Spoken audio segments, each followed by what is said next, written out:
Assalamualaikum warahmatullahi wabarakatuh. Perkenalkan, nama saya Susi Erliana Rahayu Wulandari dari S1 Ekonomi Syariah.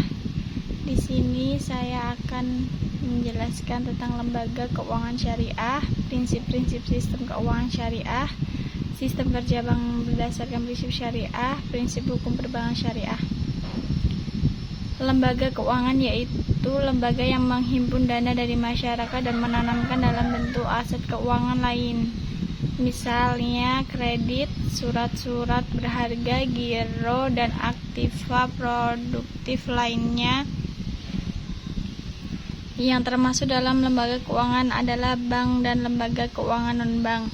Lembaga keuangan syariah adalah sebuah lembaga keuangan yang prinsip operasinya berdasarkan pada prinsip-prinsip syariah Islamiyah. Unsur kesesuaian suatu LKS dengan syariah Islam secara tersentralisasi diatur oleh DSN MUI yang diwujudkan dalam berbagai fatwa yang dikeluarkan oleh lembaga tersebut. Lembaga keuangan syariah terdiri dari dua, yaitu lembaga syariah dan non-syariah. Lembaga non-syariah diantaranya adalah asuransi syariah, pegadaian syariah, reksadana syariah, pasar modal syariah, BPRS, dan BMT. Prinsip-prinsip sistem keuangan syariah. Yang pertama, pelarangan riba. Riba dalam bahasa Arab didefinisikan sebagai kelebihan atau sesuatu akibat penjualan ataupun pinjaman. 2. Pembagian resiko. 3. Menganggap uang sebagai modal potensial. 4. Larangan melakukan kegiatan spekulatif. 5. Kesucian kontrak. 6. Aktivitas usaha harus sesuai syariah. Prinsip hukum perbankan syariah. Yang pertama, prinsip kepercayaan. Prinsip kepercayaan adalah suatu asas yang melandasi hubungan antara bank dan nasabah. Bank berusaha dari dana masyarakat yang disimpan berdasarkan kepercayaan, sehingga setiap bank perlu menjaga kesehatan banknya dengan tetap memelihara dan mempertahankan kepercayaan masyarakat.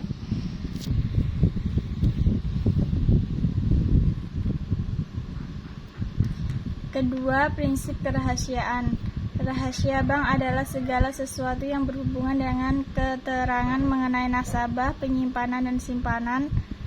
Prinsip kerahasiaan bank bermula timbul dari bertujuan untuk melindungi kepentingan nasabah bank agar terlindung kerahasiaan yang menyangkut keadaan keuangannya dan data pribadi nasabah.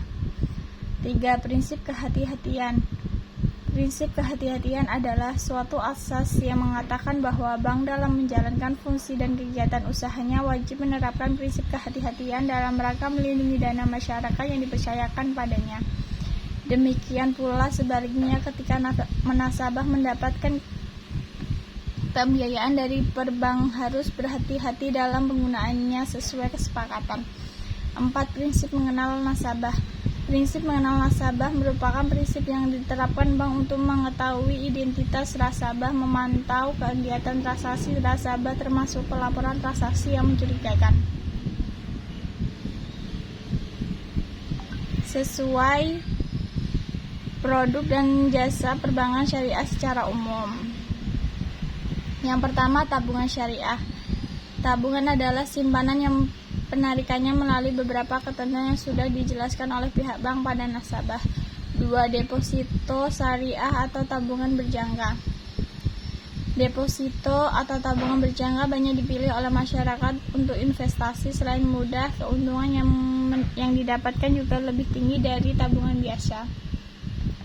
Deposito adalah produk simpanan bank yang penyetorannya maupun penarikannya hanya bisa dilakukan pada waktu tertentu saja karena bank membutuhkan waktu untuk melakukan investasi. Deposito syariah menggunakan akad mudharabah, artinya tabungan dengan sistem bagi hasil antara nasabah dan bank. 3. Gadai syariah.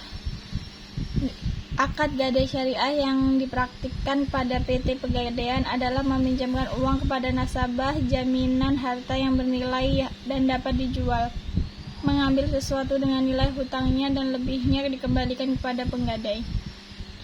Giro syariah, salah satu produk perbankan syariah yang termasuk ke dalam konsep wadiah adalah giro Adapun yang dimaksud dengan giro syariah adalah giro yang dijalankan berdasarkan prinsip-prinsip syariah. Akad mudharabah pada giro syariah adalah akad kerjasama antara nasabah sebagai penyimpan dana, sedangkan bank syariah sebagai bank pengelola dana.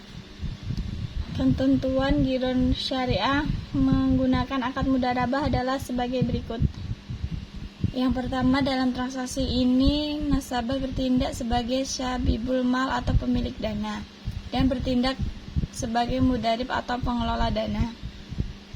Yang kedua, dalam kapasitasnya sebagai mudharib, bank dapat melakukan berbagai macam usaha yang tidak bertentangan dengan prinsip syariah yang mengembangnya, termasuk di dalamnya mudharabah dengan pihak lain. C. Modal harus dinyatakan dengan jumlahnya dalam bentuk tunai dan bukan piutang. Yang keempat, pembagian keuntungan harus dinyatakan dalam bentuk nisbah atau dituangkan dalam akad pembukaan rekening. Yang kelima, bank sebagai mudharib penutup biaya operasional giro dengan menggunakan nisbah keuntungan yang menjadi haknya. Yang keenam, bank tidak diperkenankan mengurangi nisbah keuntungan nasabah tanpa persetujuan yang bersangkutan. Giro syariah dengan akad wadiah mengikuti ketentuan sebagai berikut. Yang pertama, bersifat titipan. Yang kedua, titipan bisa diambil kapan saja. Yang ketiga, tidak ada imbalan yang disyaratkan kecuali dalam bentuk pemberian yang bersifat sukarela dari pihak bank. Dalam prakteknya, sebagian besar bank syariah menggunakan akad wadiah pada produk giro. Sebab kebutuhan nasabah membuka giro adalah untuk kelancaran dan kemudahan dalam bertransaksi, bukan untuk mencari keuntungan. Sedang akad mudharabah biasanya digunakan untuk akad investasi untuk mencari keuntungan.